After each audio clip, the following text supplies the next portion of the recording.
ஏற்கனவே இந்த திட்டத்தை எல்லாம் நாங்கள் முயற்சி எடுத்து மத்திய சர்க்காருக்கு தெரிவித்து அவர்கள் ஆன காரணத்தால் தான் இந்த தீர்மானத்தை ஒண்ணு ஜாதிக்கு இப்படிலாம் இப்படிதான் பேசி ஆகணும்.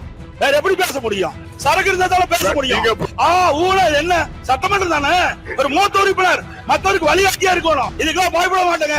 இவ்வளவு வேகமாக பேசிவிடுவதற்கு காரணத்தால் இதை சாதித்து விட்டோம் என்று நீங்க நினைத்து விட வேண்டாம். மக்களுடைய பிரச்சனை உயிரை கொடுத்தாலும் காப்பாற்றணும். நீங்களும் அதே வார்த்தை என்ன நீங்க தனி தீர்மானம் கொண்டு நிறைவேற்றணும். ஆமா போட்டு நாங்க போகணும்.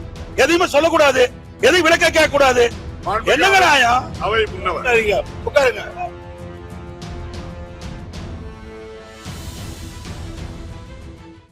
நாங்க கேக்குறது நீங்க கடிதம் எழுதியிருக்கிறீங்க, என்ன விவரம் எங்களுக்கு எப்படி தெரியும்? நீ சொன்னா தானே தெரியும். இப்பதான் நீங்க சொல்லி இருக்கிறீங்க, அதனால தெரிய வருதுன்னு நான் சொல்றேன். இதை நீ கிண்டல் அடிச்சு இப்பதானே வருது.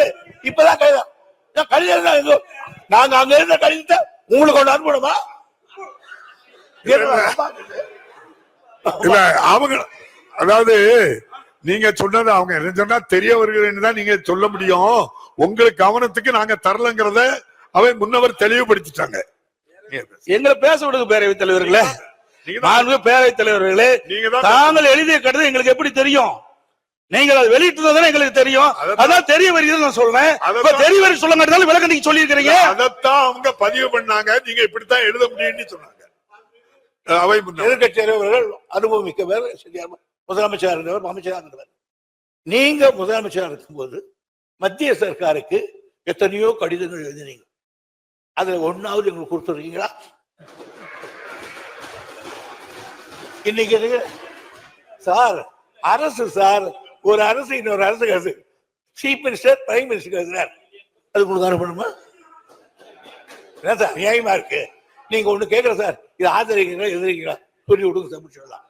மாண்புமிகு முதலமைச்சர் அவர்கள், மாண்புமிகு முதலமைச்சர், மாண்புமிகு பேரவைத் தலைவர் அவர்களே, இங்க எதிர்கட்சி தலைவர் அவர்கள் நாடாளுமன்றத்தில் உங்கள் உறுப்பினர் இருக்கிறாங்களா, இவ்வளவு பேர் இருக்கிறாங்க இவ்வளவு பேர் இருக்கிறாங்கன்னு பெருமையா பேசுறீங்களா, என்ன செஞ்சீங்க அப்படின்னு ஒரு கேள்வி கேட்டார். எங்களுடைய நாடாளுமன்ற உறுப்பினர்கள் நாடாளுமன்றத்தில் கடுமையாக எதிர்த்திருக்கிறார்கள். நான் கூட எதிர்கட்சி தலைவர் ஒரு ஆதாரமாக பேச மாட்டார் என்று இப்பொழுது அமைதியாக இருந்தார். ஆனால் இப்பொழுது நான் விவரத்தை கேட்டு ஆதாரத்தோடு சொல்லுகிறேன். எங்களுடைய நாடாளுமன்ற உறுப்பினர்கள் கடுமையாக எதிர்த்திருக்கிறார்கள். அது மட்டுமல்ல, அங்கே போராட்டத்தில் ஈடுபட்ட நேரத்தில் அந்த மாவட்டத்தில் அமைச்சராக இருக்கக்கூடிய மூர்த்தி அவர்கள் நேரடியாக சென்று அவர்களுக்கு இந்த போராட்டத்தினுடைய தன்மையை பற்றி அறிந்து கொண்டு அதை நிறுத்துங்கள், உங்களுக்கு ஆதரவாக இந்த அரசு இருக்கும் என்று சொல்லி அதற்கு பிறகு முதலமைச்சரை கடிதம் எழுதியிருக்கிறார் என்ற விவரத்தையும் சொல்லி சட்டமன்றத்தில் இது போன்ற தீர்மானத்தை நான் கொண்டு வரப்போகிறோம் என்பதையும் அந்த போராட்டத்தில் ஈடுபட்டிருக்க சொல்லி அதற்கு பிறகுதான் இந்த தீர்மானம் வந்திருக்கிறது என்பதை நம்முடைய எதிர்க்கட்சி தலைவர்கள் புரிந்து கொள்ள வேண்டும் என்பதை தெரிவித்துக் கொள்கிறேன். மாண்புமிகு அவை முன்னவர், மாண்புமிகு எதிர்கட்சி தலைவர் கூட திமுக எதிர்க்கவில்லைன்னு சொல்ல தெரிகிறது சொன்னார். எதிர்க்கவில்லை என்று தெரிகிறது, அதே சொல்றீங்களா சார் நீங்களா சார்? மாண்புமிகு எதிர்க்கட்சி தலைவர், மாண்புமிகு பேரவைத் தலைவர்களே, நீங்க கடிதம் எழுதியிருக்கிறீங்க, அதுல என்ன வாசனை எங்களுக்கு என்ன தெரியும், என்ன விவரம் தெரியும், அதனாலதான் தெரிய வருகிறேன்னு சொல்றேன். ஆகவே ஒரு பொருள் தெரிஞ்சாதானே சொல்ல முடியும். நீங்க கடிதம் மத்திய அரசுக்கு எழுதியிருக்கிறீங்க, என்ன விவரம் எழுதிருக்குன்னு எங்களுக்கு எப்படி தெரியும்? அதே ஒரு மத்திய அரசு உங்களுக்கு பதில் கடிதம் கொடுத்திருக்காங்க, அதுல என்ன விவரம் இருக்கு? இப்ப பிரச்சனை வரங்காட்டி நீங்க பேசுறீங்க, அந்த பிரச்சனை எங்களுக்கு ஆழம் தெரிஞ்சிருக்க வேணும்ல எதிர்கட்சிக்கு, அதை நீ வெளிப்படுத்தலையே. நிறைய கடிதங்கிறது இது முக்கியமான பிரச்சனை, மக்களுடைய பிரச்சனை, மக்கள் வாழ்வாதார பிரச்சனை, மக்கள் பாதிக்கப்படுகின்ற பிரச்சனை. அப்படி பிரச்சனை வருகின்ற பொழுது நீங்க தனி தீர்மானம் கொண்டு வருகின்ற பொழுது அந்த விவரம் எதிர்கட்சிக்கு தெரிய வேணும்ல, மக்களுக்கு தெரிவிக்கப்பட வேணும்ல. நீங்க தனி தீர்மானம் கொண்டு நிறைவேற்றணும். ஆமா போட்டு நாங்க போகணும், எதையுமே சொல்லக்கூடாது, எதையும் விளக்க கேட்க கூடாது. என்னங்க நியாயம்? அவை முன்னவர் உட்காருங்க. இல்ல கோபப்படாதீங்க சார். நான் எழுதிய கடிதத்தில் என்னென்ன தெரிவித்தேன் என்று அதை சொன்னேன். மாண்புமிகு முதலமைச்சர் எழுதிய கடிதத்தில் இந்த தனித்தன்மை அந்த இன்கம் கொடுக்க கூடாது என்று அந்த அமைச்சருக்கு அறிவுறுத்துங்கள் என்று அவர் கடிதம் எழுதினார் பிரதமருக்கு. அந்த கடிதத்துக்கு 2 சரத்தையும் கூட்ட சொல்லிட்டேன். நீ இதுக்கு மேல என்ன வேணும்? அது காப்பி வேணுமா? மாண்புமிகு எதிர்க்கட்சி தலைவர், மாண்புமிகு பேரவைத் தலைவர்களே, இது ஒரு முக்கியமான பிரச்சனை, அங்க இருக்கிற மக்களுடைய வாழ்வாதார பிரச்சனை. அதை தான் நான் முன்னிறுத்தி நான் பேசிக்கிட்டு இருக்கிறேன். அதாவது பிப்ரவரி மாசமே ஒப்பந்த புள்ளி கோரப்பட்டு விட்டது. 10 மாசம் என்ன பண்ணீங்க? அரசாங்கம் தான் நடத்திட்டு இருக்கிறீங்க. அப்படி அரசாங்கம் நடத்துகின்ற பொழுது மக்களுடைய பிரச்சனை வருகின்ற பொழுது அதை தட்டி மத்திய அரசு கேட்க வேணும்ல. நீங்க எந்த வித கடிதமே எழுதவில்லையே மத்திய அரசுக்கு. இந்த சுரங்கத்தை தடுத்து நிறுத்த வேண்டும் என்று எந்த கடிதமும் மத்திய அரசுக்கு எழுதவில்லை என்று எக்ஸ் வலைதளத்தில் மத்திய சுரங்கத்துறை அமைச்சர் வெளியிட்டு இருக்காங்க. அதுக்கு என்ன பதில் கொடுக்க போறீங்க? உடைய எதிர்ப்பு தெரிவிக்கலையே. தெரிவிச்சிருந்தா இந்த பிரச்சனை வந்திருக்காது. நாங்க தடுத்து நிறுத்தணும் அவர் சொல்றாரு. பேரவைத் தலைவர் அவர்களே, இவ்வளவு வேகமாக பேசிவிடுவதற்கு காரணத்தால் இதை சாதித்து விட்டோம் என்று நீங்க நினைத்து விட வேண்டாம். நிச்சயமாக சொல்றேன், உறுதியாக சொல்கிறேன். நாங்கள் அவ்வப்போது தொடர்ந்து கடிதம் எழுதியிருக்கிறோம், தொடர்ந்து போராட்டங்கள் நடத்தி கொண்டிருக்கிறோம். எங்களுடைய கண்டன குரலை நாடாளுமன்றத்திலே பதிவு செய்திருக்கிறோம். அது மட்டுமல்ல, போராட்ட கலவரத்தில் ஈடுபட்டிருக்க கூட நம்முடைய அமைச்சர் பேசுகிற போது இது போன்ற ஒரு தீர்மானம் அவையிலே சட்டமன்றம் கூடுகிறதற்கு கொண்டு வருவோம் என்று சொல்லிதான் தெளிவுபடுத்தி இருக்கிறோம். கடிதத்தை எழுதுகிற போது அவ்வப்போது செய்தி வெளியிடுகிற தலைப்பில பிரதமருக்கு முதலமைச்சர் இந்த சம்பந்தமாக கடிதம் எழுதியிருக்கிறார் என்ற செய்தி வெள்ளம் விவரம் வந்திருக்கிறது. ஒரு தெரியவில்லை சொன்னால் என்ன புரியவில்லை என்று மாண்புமிகு எதிர்க்கட்சி தலைவர், மாண்புமிகு பேரவைத் தலைவர்களே, மாண்புமிகு முதலமைச்சர் நான் சொன்ன கருத்தை தவறாக புரிந்துவிடார். மாண்புமிகு நீர்வளத்துறை அமைச்சர் மத்திய சுரங்கத்துறை அமைச்சருக்கு எழுதிய கடிதம், மத்திய சுரங்கத்துறை அமைச்சர் நீர்வளத்துறை அமைச்சருக்கு எழுதிய கடிதத்தை தான் குறிப்பிட்டேன். இந்த ரெண்டு கடிதம் வெளியில் சொல்றான். மாண்பு பாரத பிரதமருக்கு மாண்பு முதலமைச்சர் எழுதிய கடிதத்துல நீங்கள் இந்த சுரங்க ஏலத்தை ரத்து செய்யணும்னு கேட்டுக்கிறீங்க. அந்த இது சுரங்கத்துறை அமைச்சருக்கு போய் சுரங்கத்துறை எக்ஸ் வலைதளத்துல சொல்லியிருக்கிறாங்க. என்ன, நாங்க ஏலம் விடுவதற்கு ஒப்பந்த புள்ளி கோரணும். அப்ப இருந்து 10 மாசம் இருந்தது. ஏன் இதை தடுத்து நிறுத்துவதற்கு நீங்கள் எந்தவித தகவலும் மத்திய அரசு கொடுக்கவில்லை. எக்ஸ் வலைதளத்தில் வெளியிட்டு இருக்காங்க. முதலமைச்சர் எழுதிய கடிதத்திற்கு மத்திய சுரங்கத்துறை அமைச்சகம் பதில் கொடுத்திருக்குது. அதுக்கு தான் நான் கேட்கிறேன், 10 மாத காலம் நீங்க என்ன செஞ்சீங்க? அப்பவே செஞ்சிருந்தா இதை நான் பேசிடுறேங்க. அப்பொழுதே இதற்கு உரிய அப்புறம் நீங்க பதில் எழுதலன்னு கேட்டிருக்கீங்க. இதை அப்பொழுதே தடுத்து நிறுத்திருக்கலாம். அதுதான் நான் சொல்ல வரேன். நீங்க 10 மாத காலமாக இந்த அறிவிப்பு வெளிவந்த ஒப்பந்தம் வெளியிட்ட பிறகு டங்ஸ்டன் சுரங்கம் அமைப்பதற்கு ஒப்பந்தம் கோரப்பட்டு 10 மாத காலமாக நீங்கள் எங்களுக்கு எந்த தகவலும் கொடுக்கப்படவில்லை அப்படி என்று எக்ஸ் முதலமைச்சர் எழுதிய கடிதத்திற்கு எக்ஸ் வலைதளத்தில் மத்திய சுரங்கத்துறை அமைச்சகம் கொடுத்திருக்குது. அதுதான் நான் கேட்கிறேன். நீங்க நீர்வளத்துறை அமைச்சர் எழுதினார், முதலமைச்சர் எழுதினார். அவங்க என்ன கடிதம் எழுதினாங்க அப்படின்னு கேட்கிறாரு. எழுதுனாங்க. எனக்கு இப்படின்னு தெரிஞ்சிருந்தா அந்த போஸ்ட் ஹவுஸ் முத்திரையோட கொண்டு வந்துருப்பேன். 2/11/2021 அன்று ஒன்றிய சுரங்கத்துறை அமைச்சர் அளித்த பதிலில் உரிய சட்ட திருத்தங்களை மேற்கொண்ட பிறகு இந்த ஏலம் விழுவதாகவும் தேசிய அளவிலான தேவைகளை கருத்தில் கொண்டு மாநில அரசுகள் இந்த கொள்கைக்கு ஒத்துழைக்க வேண்டும் என்று குறிப்பிட்டிருந்தார். இல்லை என்றார். பேரத்தில் அதான் நான் குறிப்பிட்டேங்க.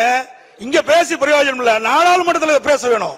நாடாளுமன்றத்தில் கனிம வள திட்டத்தை முதலமைச்சர் நாடாளுமன்ற கூடி கலந்துட்டு தான் இருக்க தவிர அங்க தொடர்பு கூட்டம் நடந்ததாக செய்தி வரல இது வரைக்கும் நமக்கு.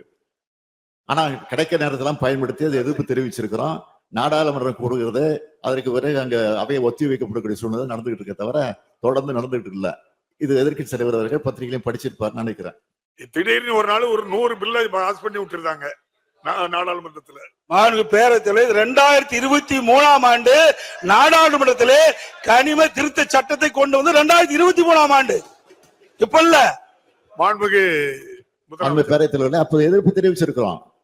எதிர்ப்பு தெரிவிக்கல தவறான தகவலை இங்க பதிவு பண்ணிக்கிட்டீங்க. அதை நான் அதுக்கு தெளிவுபடுத்திட்டேன். எதிர்ப்பு தெரிவிச்சிருக்கோம். திமுக சார்பில் அங்க எதிர்ப்பு தெரிவிச்சிருக்கோம். சரி, மாண்புமிகு பேரவைத் தலைவர்களே, மாநிலத்தினுடைய உரிமை பறிபோகின்ற பொழுது அதற்கு ஏற்றவாறு நாடாளுமன்றத்திலே நம்ம நாடாளுமன்றம் அழுத்தம் கொடுத்திருக்கணும். அவை ஒத்துழைக்கின்ற அளவிற்கு அழுத்தம் கொடுத்தா தான் அது நடக்கும். சட்டம் நிறைவேறியாச்சு. இப்ப சட்டம் நிறைவேறின பிறகு நீங்க தீர்மானம் கொண்டு வந்து என்ன செய்ய போறீங்க சொல்லுங்க. தீர்மானத்தை ஒரு முறை நிறைவேற்றும் முதலமைச்சர். சட்டம் நிறைவேறதுன்னா எங்களுடைய ஆதரவு நிறைவேறிச்சு. நாங்க எதிர்ப்பு தெரிவிச்சிருக்கிறோம். அது நாடாளுமன்றத்துக்கு பதிவாயிருக்கு. எப்படி நிறைவேறதுன்னா நாங்கள தடுத்துக்க முடியுமா? நாங்க மெஜாரிட்டி அவங்க இருக்க போய் இப்படி பண்ண முடியும் சொல்லுங்க. நீங்களும் அங்க குரல் கொடுத்தோம் நாங்க சபையை நடத்த பண்ண பல பேரும் சொல்லியிருக்கீங்க. அப்ப எல்லாம் சபை அவன் நிறைவேற்றும் தீர்மானத்தை தடுத்து நிறுத்திட்டீங்களா? நீங்க சொல்லுங்க. மாண்புமிகு அவை முன்னவர். அதாவது 2003 சட்டம் நிறைவேற்றாங்க. அது வரையும் நீ உடனே சொல்லியிருக்க வேண்டாமா? அட்டோன்ஸ் இமிடியட்லி 3/10/2003 அன்று நான் அந்த மத்திய அரசு கடிதம் எழுதியிருக்கிறேன். ஆக நிறைவேற்றினாங்க, தெரிஞ்சது, கடிதம் எழுதணும். மாண்புமிகு எதிர்க்கட்சி தலைவர் அவர்கள். நான்கு பேரவைத் தலைவர்கள் அதை எதிர்க்கு. நான் அதான் ஆரம்பத்திலே சொன்னேன். பிப்ரவரி 2024 பிப்ரவரி மாதம் டங்ஷன் சுரங்கம் அமைப்பதற்கு ஒப்பந்தம் கோரப்பட்டு 10 மாத காலமாக என்ன செஞ்சீங்க? எதுவுமே செய்யலையே. இப்ப எடுக்கிற நடவடிக்கை அப்போ எடுத்திருந்தா இதை தடுத்து நிறுத்தி இருக்கலாம் நான் சொல்றேன். இல்ல அது மட்டும் இல்ல, இப்பவும் நம்ம ஒரு சட்டம் மத்திய அரசு கொண்டு வருகின்ற பொழுது மானிய உரிமை பாதிக்கப்படுகின்ற பொழுது அங்க அழுத்தம் கொடுத்தே ஆகணும். அதுக்கு தானே எம்பி போறாங்க. சும்மா நான் எழுத்தேன் நிறைவேறிட்டு அப்புறம் ஏன் கொண்டு வரீங்க? என்ன பிரயோஜனம்? முதலமைச்சர் பேரவைத் தலைவர்களே, அரசுடைய அலட்சியத்தால் இன்றைக்கு அவன் பகுதி மக்கள் பாதிக்கப்படுறாங்க. அதைத்தான் நான் சொல்றேன். அவை முன்னவர் அவர்கள். மாண்புமிகு எதிர்க்கட்சியை கொண்டு சொல்லுகிறேன். இது மாதிரி எதிர்த்தோம். நான் என் கடிதம் எழுதினா, அவர் எழுதினார், சுற்றுச்சூழல் எழுதினார். எதுக்கும் பணியாத காரணத்தால் தான் இந்த மன்றத்துக்கு வந்து இந்த மன்றமே இதை அந்த திட்டத்தை எதிர்க்கிறது, இந்த தீர்மானத்தை ஆதரிக்கிறது கொண்டு வந்திருக்கோம். நீங்க இப்போ என்ன சொல்றீங்க? இந்த திட்டம் நமக்கு தேவையில்லாத ஒண்ணு தானே, சுரங்கம் வரக்கூடாது இல்லையா அப்படின்னா தீர்மானத்தை ஆதரிங்க. இல்ல சுரங்கத்தை ஏதாவது பக்கமோ நீங்களும் சேர்ந்துக்கிட்டா ஆதரிச்சுக்கோங்க. மாண்புமிகு எதிர்க்கட்சி தலைவர் அவர்கள். மாண்புமிகு பேரவைத் தலைவர்களே, இதுவரை அலட்சியமா இருந்துவிட்டு இப்படி பதில் சொல்வது சரியல்ல. ஏனென்றால் ஒரு அரசாங்கம் அவ்வப்போது விழித்துக் கொண்டு மக்களுக்கு பிரச்சனை ஏற்படும் தீர்த்து வைக்கணும். அலட்சியமாக இருந்ததுன்னு சொல்றாரு. எந்த விதத்திலும் இந்த திமுக ஆட்சி அலட்சியமா இருந்தது இல்ல. பொது மக்களுடைய பிரச்சனை பொறுத்தவரை நாங்க இது வரைக்கும் அலட்சியமா இருந்தது கிடையாது. அலட்சியமா இருந்தங்கிற அவை குறிப்பிலிருந்து நீக்கிறேன். அலட்சியம் வேண்டாம். 4 பேரவைத் தலைவர்களே, நீங்க அந்த ஆசனம் அலட்சியம் என்பது நான் தவறா சொல்லல. அலட்சியம் என்பது அன்பார்க்க. அதாவது எதுக்கு பேசுறீங்க? எதுக்கு தீர்மானங்களை பேச விட்டுட்டீங்க? எதிர்கட்சி என்ற பிரதான எதிர்கட்சி என்ற முறையில் அரசு சரியான முறையில் நடவடிக்கை எடுத்திருந்தா ஆரம்ப காலகட்டத்தில் தடுத்திருக்கலாம் சொல்றேன். அதுதானே இத்தனை வரைக்கும் பேசிட்டு இருக்கிறேன். வேற என்னதான் நாங்க சொல்றோம்? அது மட்டும் இல்ல, இதுல சில முக்கியம். முதலமைச்சர் இப்ப கடிதம் எழுதியிருக்கிறார். இது ஒப்பந்த புள்ளி விடுகின்ற பொழுதே கடிதம் எழுதியிருந்தா இது நிறுத்தப்பட்டிருக்கும். 2வது, 4 முதலமைச்சர் பேரவைத் தலைவர்களே திரும்ப திரும்ப அதையே சொல்லிக் கொண்டிருக்கிறார். இல்ல ஒன்றிய அரசு இது விஷயத்துல ஏலம் விட்டு விட்டுவதாக சொல்லிக் கொண்டிருக்கிறார். இந்த அரசை பொறுத்தவரைகள் நிச்சயமாக சொல்கிறேன், ஏலம் விட்டாலும் சரி, நிச்சயமாக உறுதியாக இந்த அரசு அதற்குரிய அனுமதியை தருவதற்கான வாய்ப்பே கிடையாது. அதில் திட்டவட்டமாக இருக்கிறோம். இதுதான் முடிவு. மாண்புமிகு எதிர்க்கட்சி தலைவர் அவர்கள். என்னங்க அடுத்து பேசக்கூடாதா?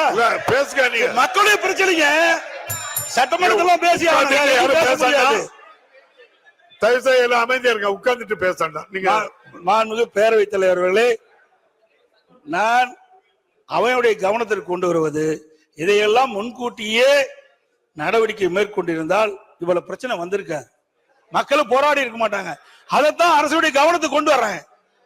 அது மட்டும் இல்ல, மாண்புமிகு அவை முன்னவர், மாண்புமிகு எதிர்கட்சி தலைவர்கள் உறக்கமா பேசுறாரு, நானும் பேசிடுவேன். ஏற்கனவே இந்த திட்டத்தை எல்லாம் நாங்கள் முயற்சி எடுத்து மத்திய சர்க்காருக்கு தெரிவித்து அவர்கள் ஆன காரணத்தால் தான் இந்த தீர்மானத்தை கொண்டு வந்திருக்கிறோம். ஒண்ணு ஜாதிக்கு படிலாம் இப்படிதான் பேசி ஆகணும். வேற எப்படி பேச முடியும்? என்ன பேச முடியும்? உங்களுக்கு சரக்கு இருந்தாலும் பேச முடியும். முதலமைச்சர் ஒன்றுக்கும் வார்த்தையெல்லாம் ஏற்படுத்தாண்டா. அது முன்னால இப்படி பேசுற என்ன அர்த்தம்? சரியான முறையில் என்ன சட்டமன்றம் தானே, ஒரு மூத்த உறுப்பினர் மற்றவருக்கு வழிகாட்டியா இருக்கணும். அதை விட்டுட்டு என்ன இதுக்கெல்லாம் பயப்பட மாட்டேங்க. மக்களுடைய பிரச்சனை உயிரை கொடுத்தாலும் காப்பாற்றுவாங்க. நீங்களும் அதே வார்த்தை நடக்காது. மாண்புமிகு எதிர்க்கட்சி கருத்து நிறுத்திருக்கிறோம். எல்லாமே இப்ப நீங்க சொல்ல வேண்டிய கருத்துக்கள் எல்லாம் பதிவு பண்ணிட்டீங்க. மாண்பு பேரவைத் தலைவர்களே, இது ஆரம்ப காலகட்டத்திலேயே நடவடிக்கை எடுத்துல தடுத்து நிறுத்திருக்கிறதா சொல்றேன். என்ன கத்துறீங்க? மாண்பு பேரவைத் தலைவர் அவர்களே, மறுபடியும் எதிர்க்கட்சி தலைவர் ஆரம்ப காலகட்டத்திலிருந்து ஆரம்பத்துக்கு போயிட்டார். இப்போ நான் திரும்ப திரும்ப ஒன்றை தெளிவாக சொல்கிறேன். நான் முதலமைச்சராக இருக்கிற வரையில் நிச்சயமாக ஒன்றிய அரசு இந்த திட்டத்தை கொண்டு வர முடியாது. அது வந்தால் அது தடுத்தே தீர்வோம். அதான் திரும்ப திரும்ப சொல்றேன். நான் தமிழ்நாட்டினுடைய முதலமைச்சராக இருக்கிற வரையிலே இது நிச்சயமாக நாங்கள் அனுமதிக்க மாட்டோம். நன்றி. மாண்புமிகு எதிர்க்கட்சி தலைவர். மாண்பு பேரவைத் தலைவரை எதிர்க்கட்சி என்ற முறையில் எங்களுடைய மக்களுடைய பிரச்சனையை அரசுடைய கவனத்திற்கு கொண்டு வருவது எங்களுடைய கடமை. அந்த அடிப்படையில் தான் சொல்றேன். நீங்க அலட்சியமா இருந்த காரணத்தினால்தான் இவ்வளவு பிரச்சனை ஏற்பட்டிருக்குது. நீங்க முன்கூட்டியே சரியான முறையில் நடவடிக்கை எடுக்கப்பட்டிருந்தா அப்பொழுது இவ்வளவு பிரச்சனை வந்திருக்காதுதான் சொல்றேன். ஒண்ணு என்ன, எந்த இடத்துல கூட ஆளுங்கட்சி அதுக்கு சாதகமான ஒரு வார்த்தைய எழுதல, பேசல, அலட்சியமும் இல்ல. பார்லிமெண்ட்லயும் பேசியிருக்காங்க. நீங்க என்ன நிறைய சொல்ல பேரவைத் தலைவரை நீங்க பதில் சொல்லிட்டீங்க. எல்லாம் மந்திரி சொல்ற பதில் நீங்களே சொல்லிட்டீங்க. பேசுறதையும் நான் சொல்லியிருக்கேன். அப்புறம் பிப்ரவரி தெளிவா பதிவு பண்ணிருக்கீங்க.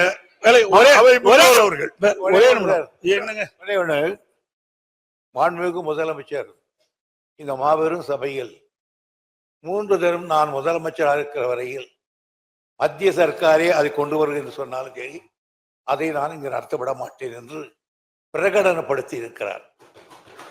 இந்த பிரகடனத்துக்கு பிறகு கூட நீங்கள் சந்தேகிக்கிறீர்கள் என்று சொன்னால் இதை விட நீங்கள் வேதாந்தா அக்காவுக்கு நேரடியாக பேசிவிடலாம்.